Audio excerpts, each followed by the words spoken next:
Hi, good afternoon, everyone. Thank you so much for coming and tuning into our talk this afternoon on unlocking the hidden meanings of everyday words. My name is Emily, and I am the languages manager at language learning company uTalk.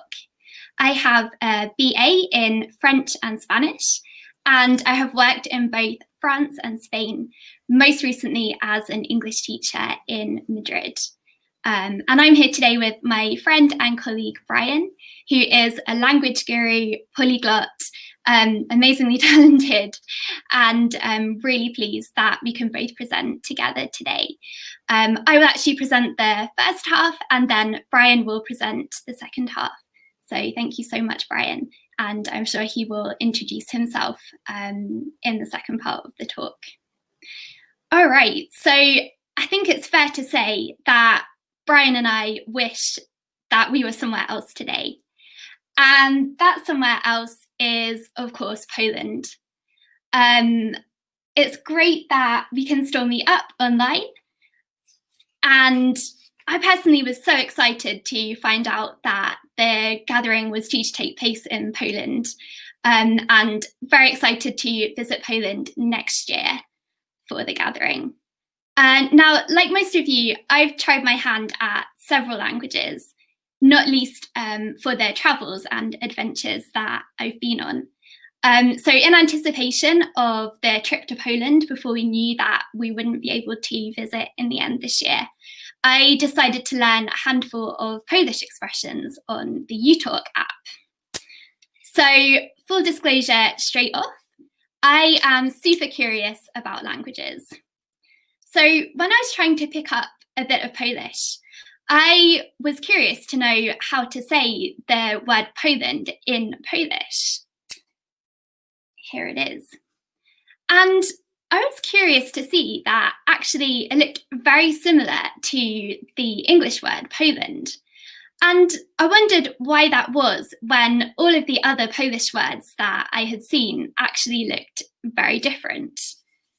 So that got me thinking, well, why is that? And first of all, I assumed that it was due to the Latin roots that are common across European languages.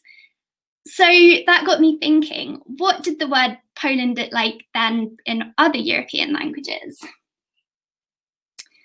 I think it's fair to say that something is going on here. I didn't have enough space to include all of the languages of Europe on this slide, but we have a fair few on here, which gives us an indication of the general trend. So what patterns can we see here? We can see that in all of the examples on this slide, every translation begins with the same letter P, and then is followed by, in most cases, the letters O and L. There are differences in the endings, but again, we can identify some patterns of similarity, such as the presence of the letter N towards the end of the word. Of course, we can also identify some morphemes and distinctive customary patterns according to the language in question. For example, in Spanish, we have the vowel A at the end of the word. Maybe now someone speaks a language which totally bucks this trend. If that's the case, I would love to hear from you. You can write a question about it in the chat at the end.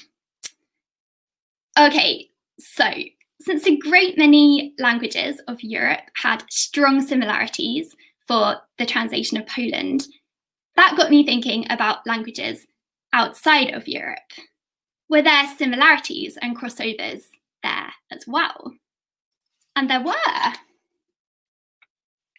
Again, we can see in these examples that many of the words start with a plosive B or P, for those of you who know your phonology, followed by the letters O and L again.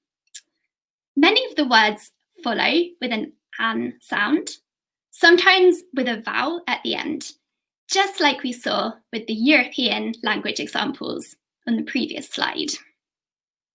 We can also see here that some words are direct borrowings, possibly due to the influence of English, for example, in the cases of Malay and Hindi. and some look like transliterations of the English, such as we can identify in the Cantonese and the Thai Bolan. In fact, there is a clear resemblance between a great many languages, some with no apparent obvious connection or relationship at first glance. Why is the word for Poland in Japanese, Polando, somehow similar to the Polish word for Poland, Polska, when they're worlds apart in terms of physical and cultural distance? What does this tell us about etymology?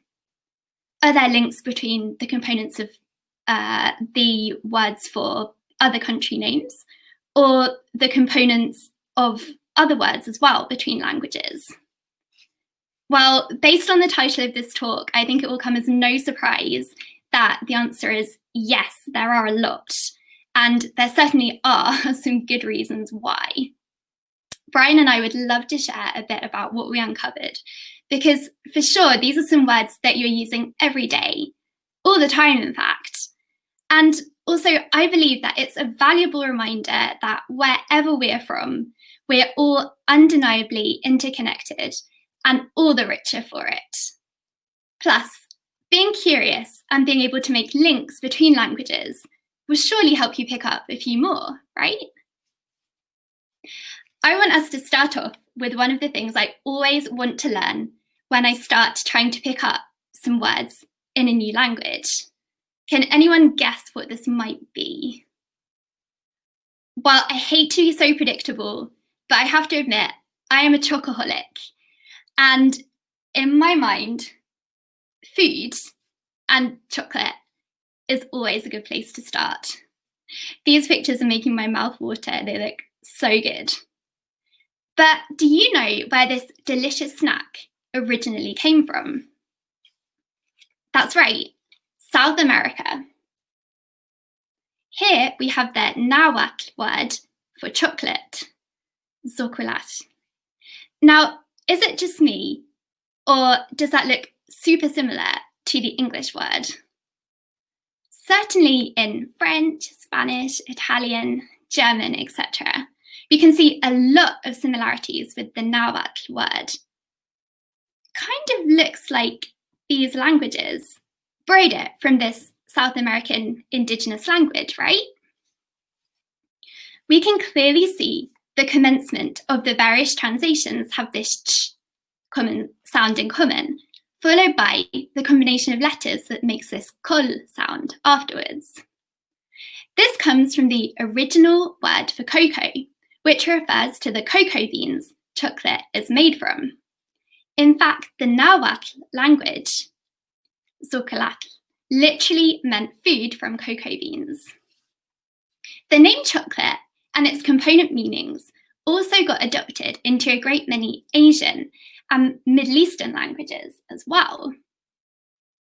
As you can see, some examples are shaokili in Mandarin, chocolata in Arabic, chocolate in Filipino, which likely came from the Spanish colonizers in the Philippines, and also the Vietnamese chocolat, which likely came from the French, similarly. So what's the significance of Nahuatl, and how did it end up exerting such an influence over so many languages across the world? Nahuatl was the main language of the Aztecs of Central America in the 15th century when the Spanish invaded Mexico and the American Southwest.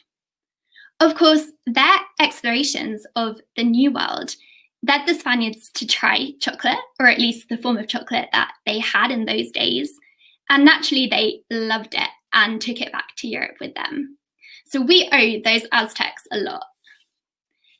And chocolate is by no means the only thing we benefited from the New World. Here's another Nahuatl word. Who can guess what this means in their native tongue? I'm pretty sure most of you guessed it. Chilies.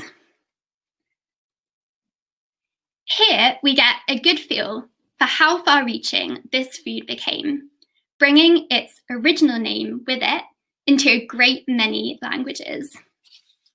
we can see the ch sound in common, followed by the il sound in a great many languages, which was the suffix from the original word.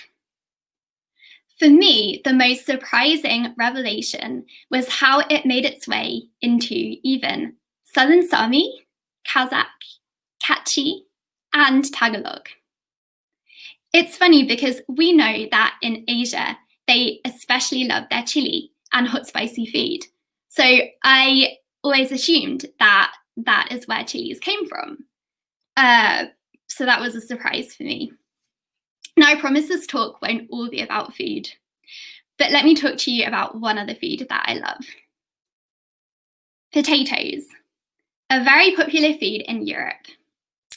And it comes in many different forms. Not a week goes by when I don't eat some form of potato, whether that's crisps, chips, jacket potato. I love all of it.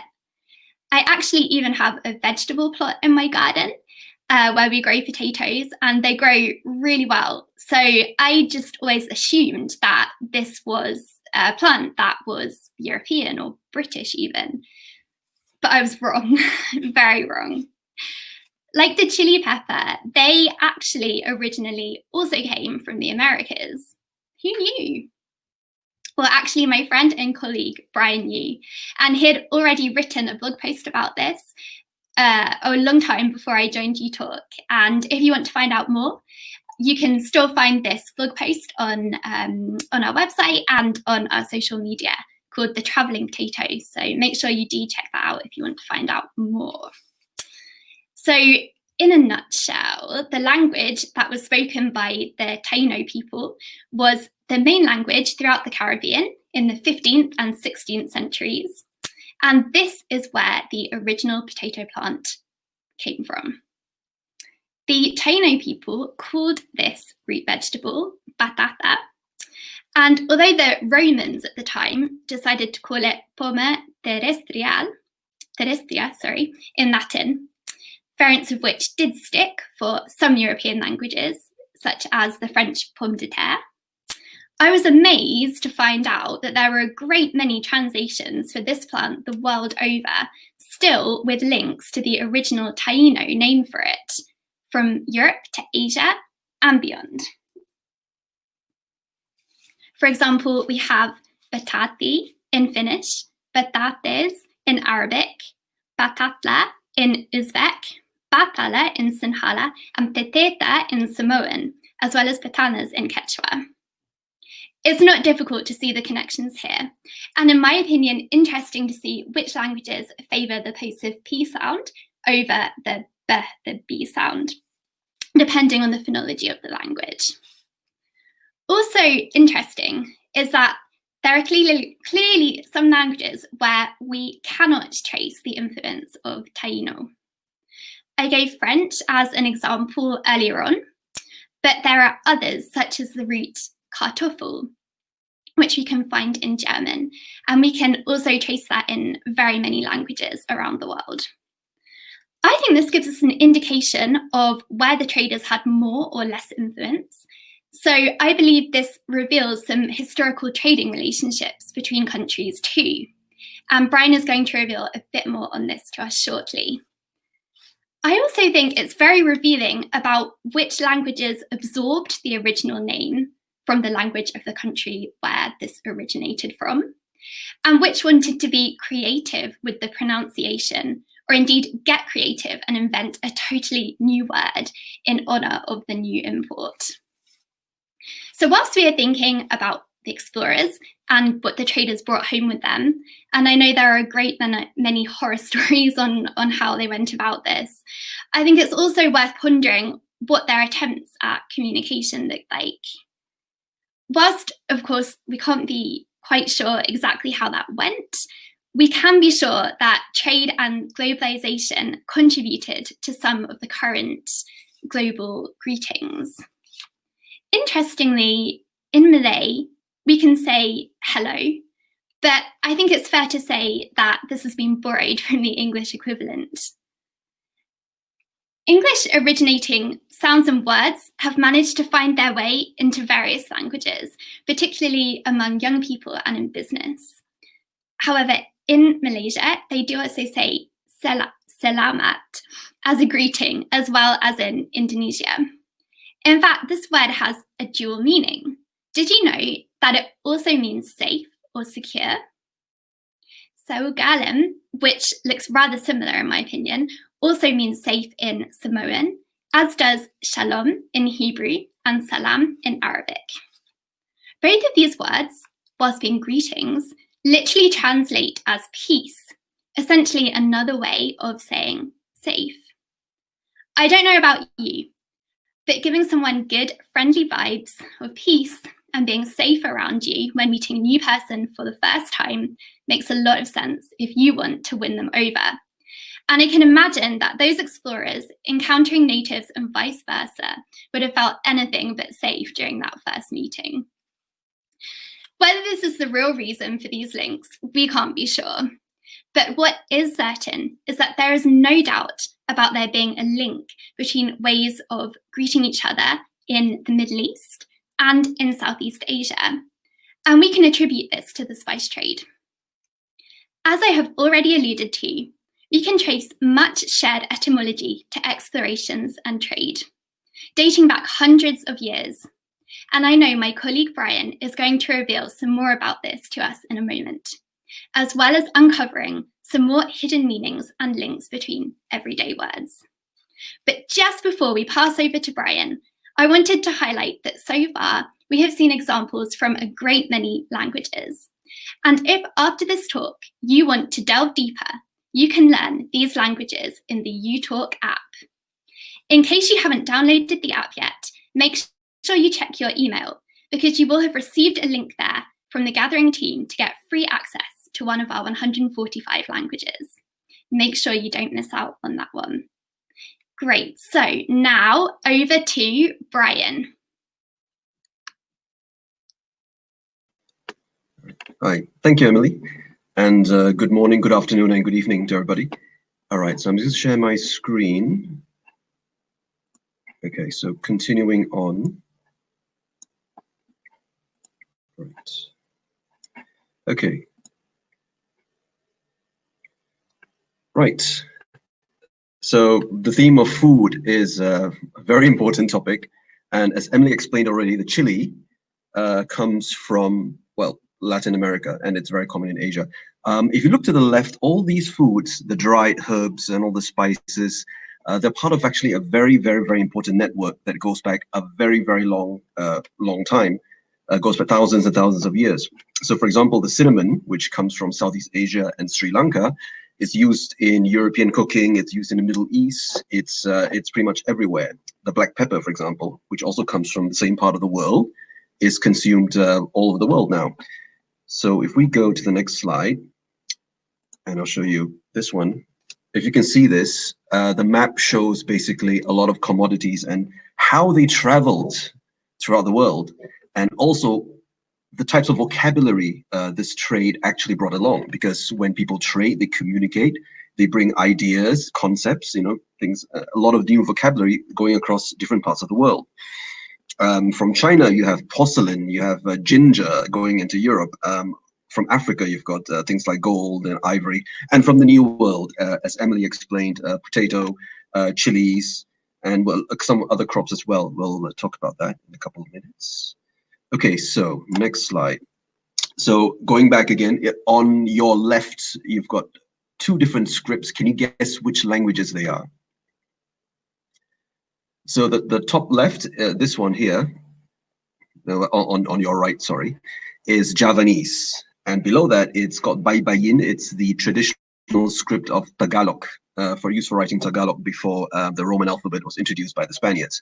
So what happens is when people trade, they exchange commodities, they meet up and exchange vocabulary. So people who trade, together with, let's say, people from India who trade people in Southeast Asia, they introduce Indian words, Indian vocabulary, they pick up things as well. So along the way, you see this. So the spice trade that goes on between Southeast Asia, India, and Sri Lanka was already established about 1,500 years ago, at least.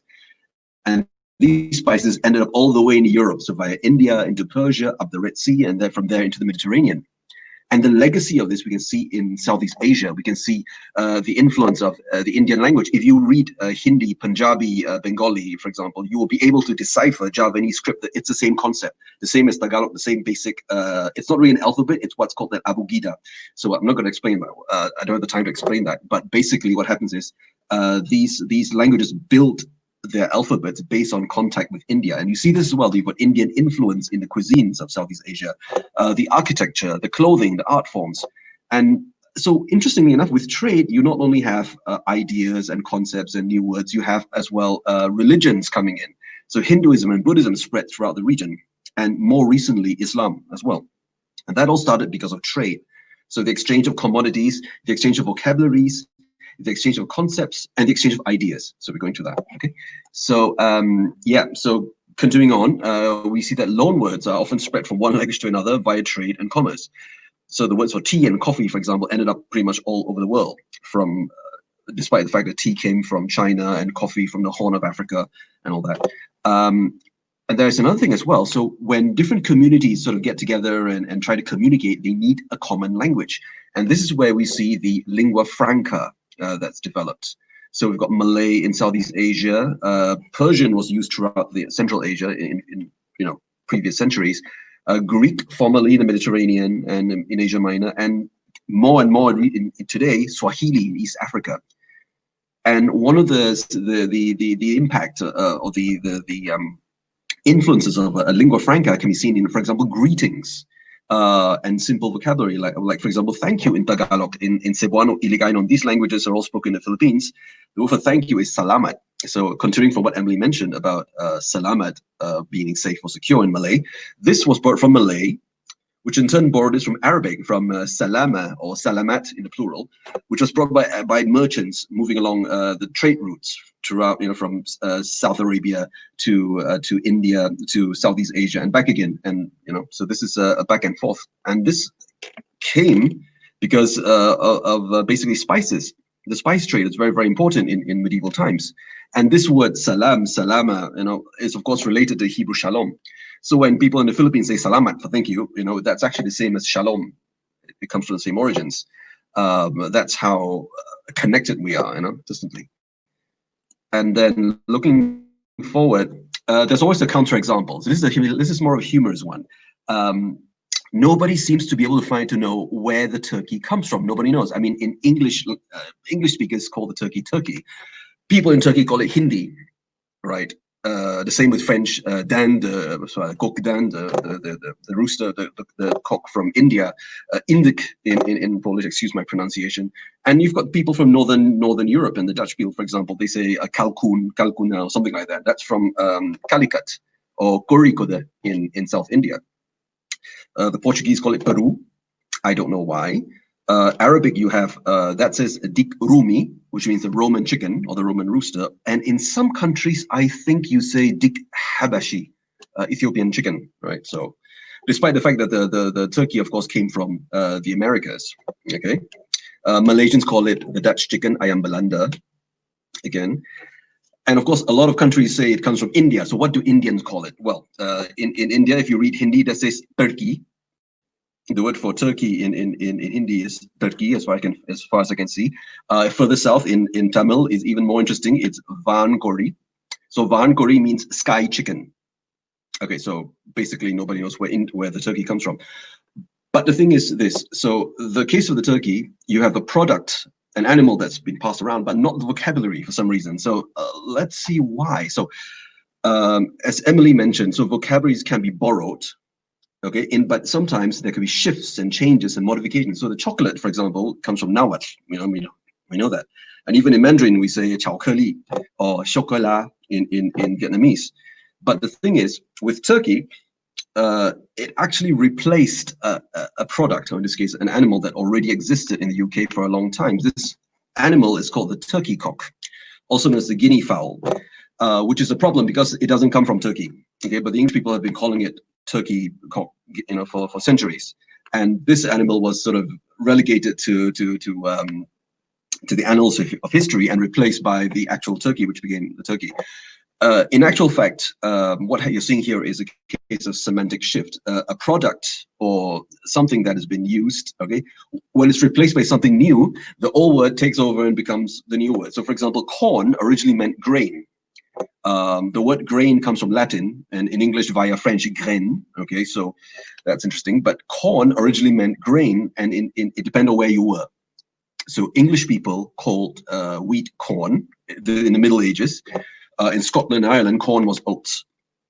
And as late as the 18th century, explorers to Indonesia, they said that rice was the only corn that grows in Java. You see?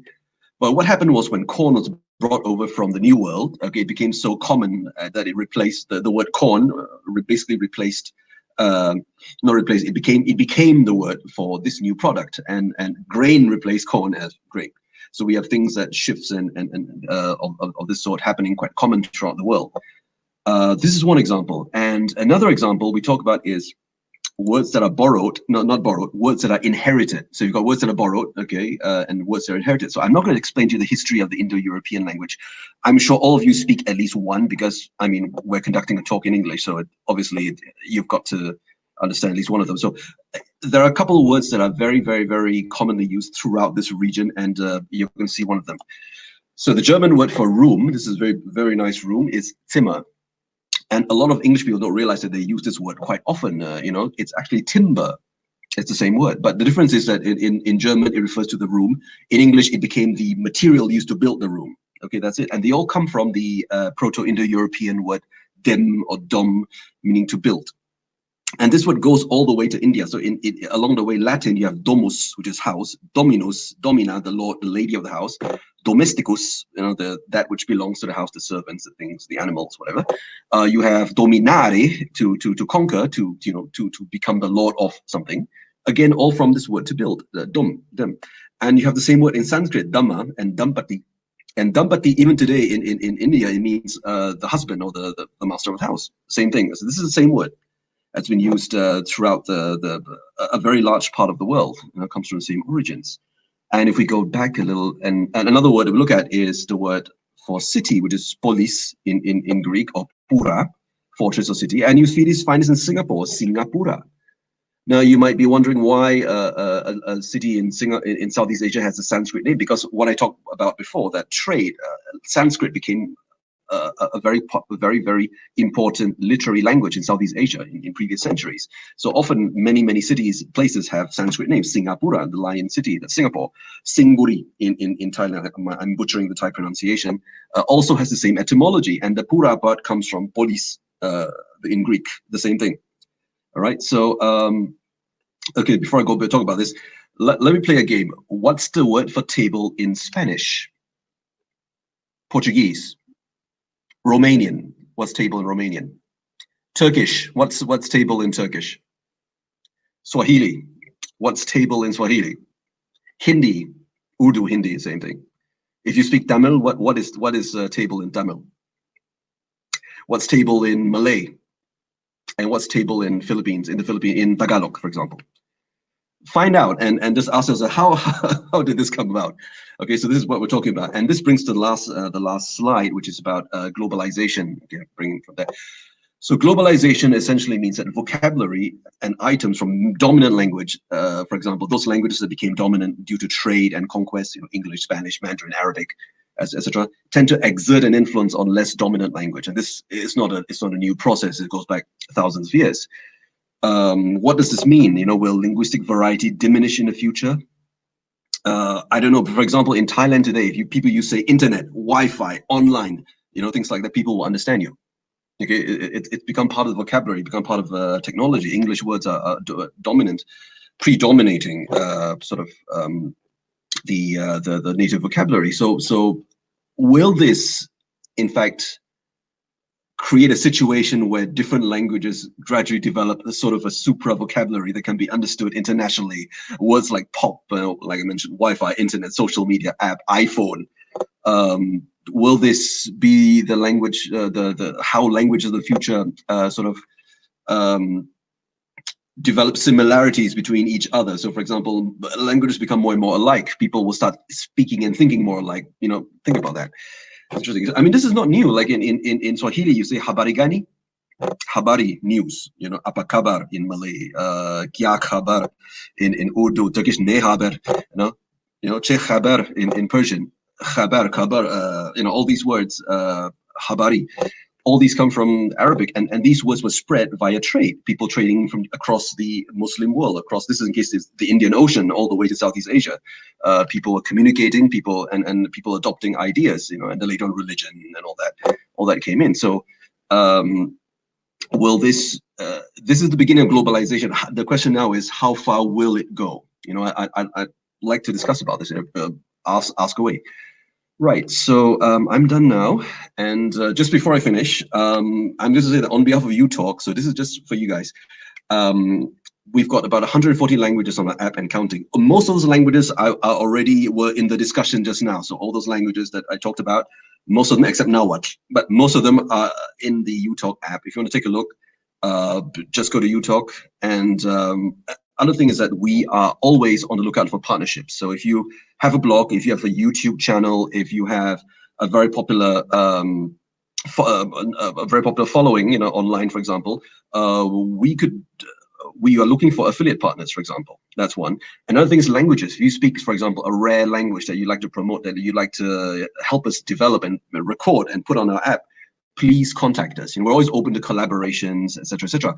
If you have a very popular YouTube channel, for example, and you want to reward your 500,000 subscribers, we can do special offers. So just things like that. We're very, very open to discussions and communications with the Polyglot community. That's what we enjoy doing. Right, and then lastly, for myself, if you are interested in contacting me, I have this is my email, my Facebook, so my blog, my YouTube channel, which I launched 6 days ago. Yeah, that's me. All right, so that's about it. Okay, so over and out. I'm just going to sign out. Thank you.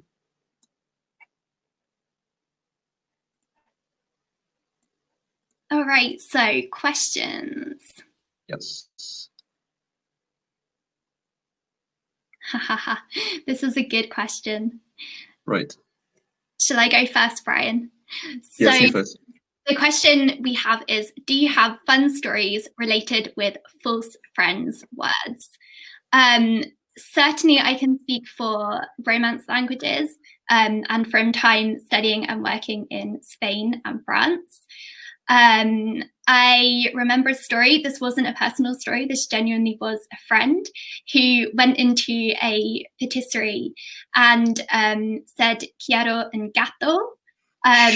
So they spoke both French and Spanish and didn't realize that the word gato in Spanish did not mean the same as the French gâteau. They actually asked for a cat in the patisserie, realized what they said, and then said, lo siento, estoy embarazada, thinking that embarazada meant embarrassed. It means pregnant. So I think that's quite an amusing one. Brian, have you got any examples? A couple of them. So there was, I think, an Italian friend who went to Spain. Yeah, he was having breakfast and he wanted some, butter. He asked for burro, which in Spain is a donkey. So it's like, okay, but the waiter was a bit confused, but he figured out. Yeah. So you think, what do you say in Spanish? Mantequilla or something like that, is it? For butter? But yeah. So exactly. Burro. Yeah, that's one. Brilliant. Yeah. Okay, so his question here. So what languages do you speak? Which one is most easiest for you and which one is most difficult? Right, so I speak, oh goodness, where do I start? So English, Malay, Chinese, French, I speak a bit of Italian, I speak a little bit of Turkish, Hindi, Urdu, which I'm trying to revive, a bit of Persian, did I say Turkish? Yeah, those, and I'm studying Navajo and Warlpiri, which is pretty rare, but yes. Yeah, so if you meet me after this and chat online, I explain to you where these languages are spoken and what's so special about them. Okay. Amazing. Emily, yours, would you? Nowhere near as many as Brian. Studied French and Spanish. I found Spanish easier in terms of pronunciation, but I started learning French much younger. So yeah, different experience in that. But definitely actually going and living in those countries made a huge difference in terms of confidence and yeah, just enjoying using it really, and just seeing what doors that actually opened. Great. I can see another question. Are you sure that shalom and salut, or the Latin salus, have the same origin? I don't know this Latin word salus, but I think definitely the word salute originates in Latin. So that would be like an old English greeting, salute, which we would only use now kind of jokingly. But I believe that definitely there's some kind of connection there. I also noticed that the Latin word salve or salve, I think that might be a greeting. In current English now, salve is like a kind of balm that you would perhaps put on your skin if you'd injured yourself. So that's something to kind of like, yeah, soothe over a wound. And I would say perhaps there could be some connection between that and, yeah, the idea of like safety and being secure. I'm just surmising, but I would not be surprised if there was some kind of connection there. Yeah, so continuing with from what Emily said, so shalom, and it's not related to salute and salut and salut. That's Indo-European. Shalom is from Afro-Asiatic. It's a Semitic language, so they're not related at all. You know? But they've come to develop similar ideas: safety, security, health, kind of thing. Yeah. Any other questions? Oh, sorry, I didn't answer. Which is the easiest for you? Which one is the most difficult? So the easiest language to learn for me actually originally was Persian. For some reason, I picked up very fast. Not to read it, but to speak it. The most difficult one was and still is Navajo, which is extremely complicated. I don't even know how to begin to explain to you the grammar, but you read up on Navajo and a lot of North American languages. They are very, very interesting. Great. So another one. Yeah. Another question. Where exactly are you from? What kind of accent do you have? I'm British, have a very British accent, like received pronunciation. Yes, I'm from the south of the UK. That's where I grew up and currently am. And Brian? I am from Malaysia. So I grew up in Malaysia. I lived all around, spent a lot of time in Indonesia, well, traveling for work and all that and everything. New Zealand, definitely, and also Canada. So yeah, back and forth. And Europe and in France as well. Yeah. So I don't know, my accent is kind of neutral. It's Malay, a bit of English, a bit of French, a bit of everywhere. Chinese. Yeah. I like your accent, Brian. It's very soothing to listen to. All right, next question. What word surprised you most when you learned its root meaning? Mm-hmm. Oh, yes. Yeah, for me, I think potato. Simply because, like I said during the talk, I genuinely thought that this was actually a European vegetable.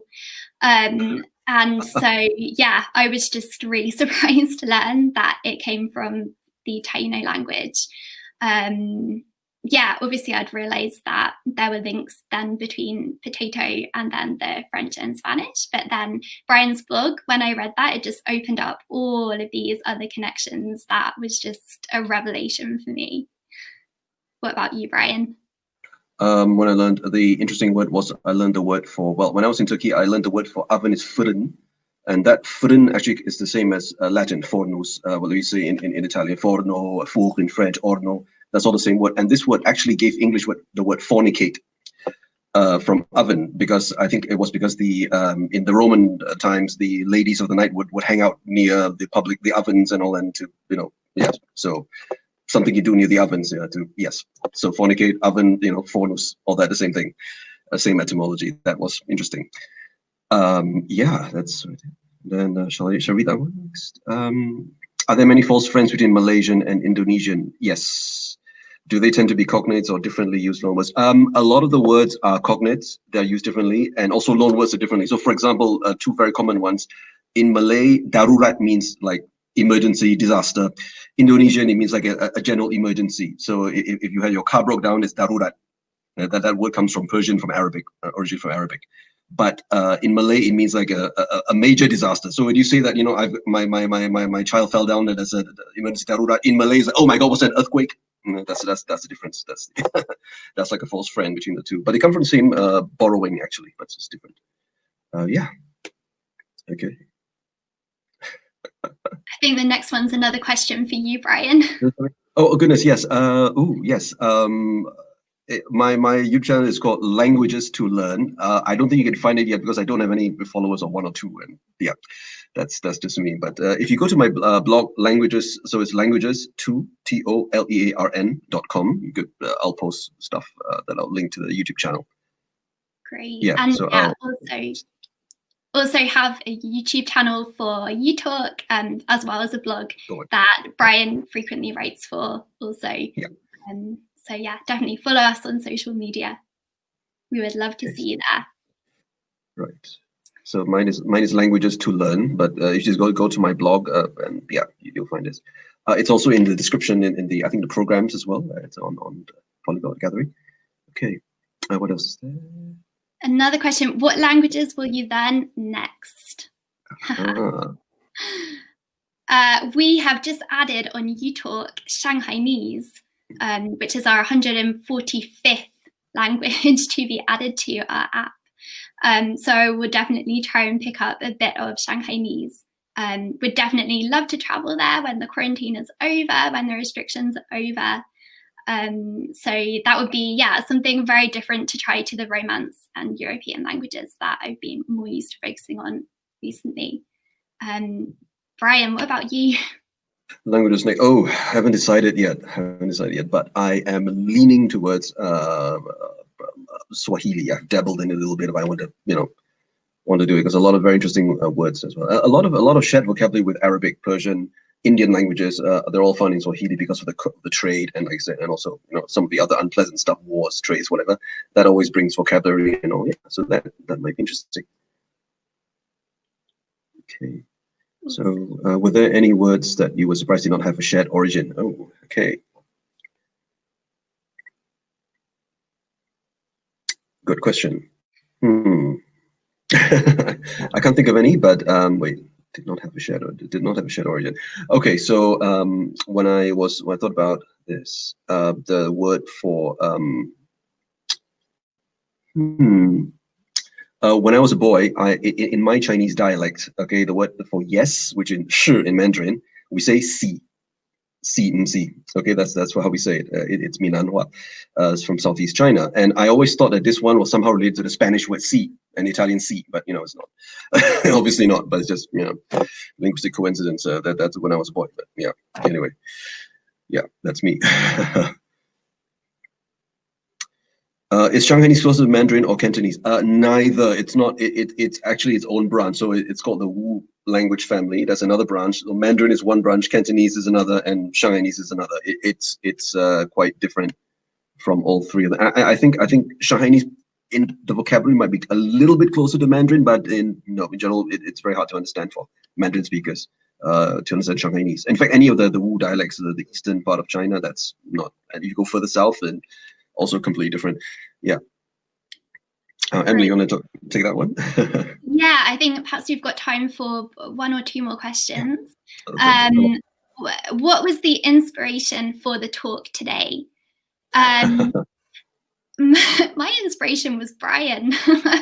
Oh goodness. From having really truly from having conversations with Brian and being inspired by just the sheer number of languages that he's tackled, and then just how excited he was when we had this initial discussion about going to Poland, and just the wealth of knowledge that he had from all of the languages that he'd studied, and making connections between them. And I really do believe that when you start making these connections and you look out for them, it does become then easier to pick up more languages.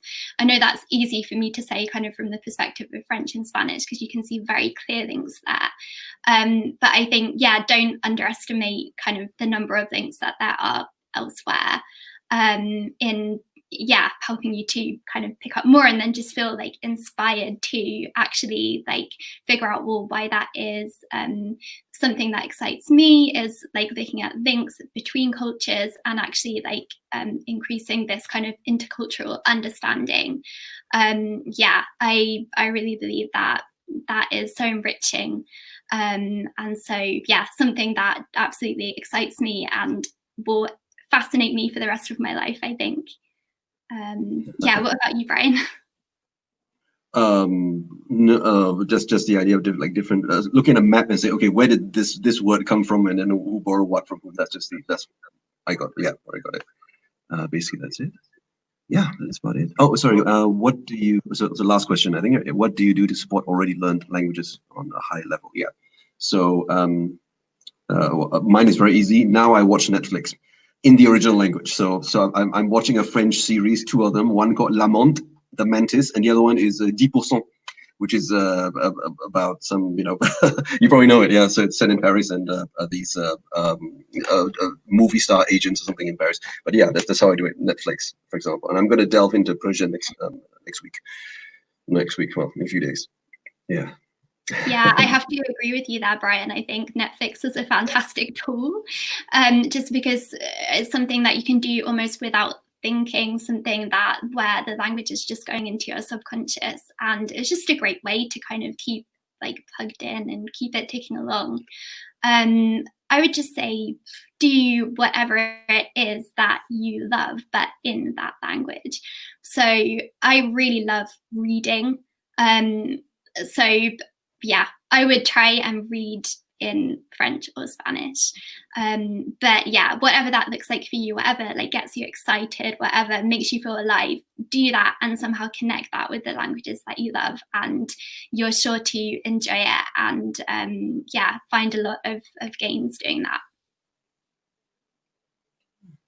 All right, well, thank you so much. Thank you so much for spending this afternoon with us, and I hope you enjoy the rest of the gathering. And don't forget to get the uTalk app. Thank you so much. Thank you very much. Bye. All right.